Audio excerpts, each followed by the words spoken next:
So the race against time after a cyber attack on a major source of fuel for the East Coast. Colonial Pipeline halted operations on thousands of miles of pipeline on Friday after hackers forced a shutdown by taking the company's data hostage. Yikes. That's nearly half of the fuel consumed on the East Coast. Senior investigative correspondent, that's Catherine Herridge, is following this story. Catherine, good morning to you. A few more days of this and gas prices could rise. That's not good as people are starting to creep out of their homes and get in their cars and go places. So what do we know right now?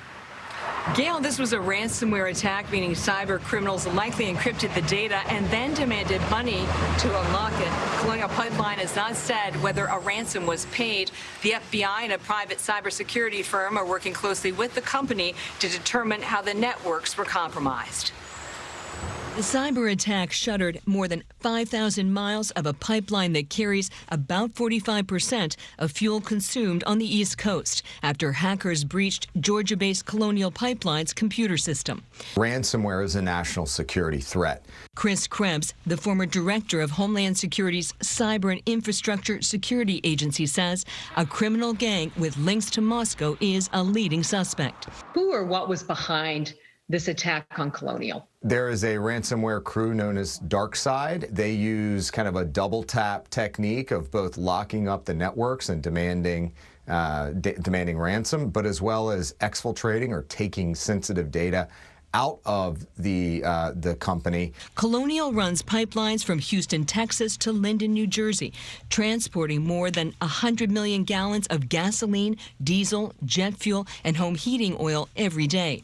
The company said Sunday some smaller lateral lines are now restored, but not the main lines. It also said it's taken additional precautionary measures to monitor and protect its pipeline. Of course, the next few days, that could start getting, you could see local stocks start running a little bit lower. Ransomware attacks are a growing problem for the U.S.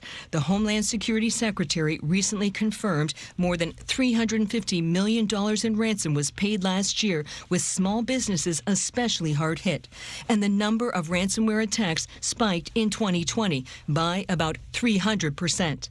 Is enough being done to prevent these attacks?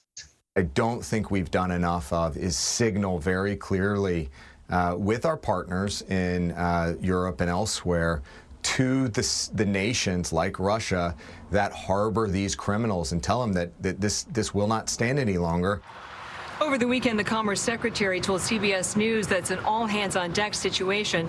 Current and former government officials say ransomware criminals are ramping up attacks on critical infrastructure, including hospitals and schools, that could cause harm to Americans. Anthony. Catherine, thank you. Did not realize we'd paid $350 million in ransom last year.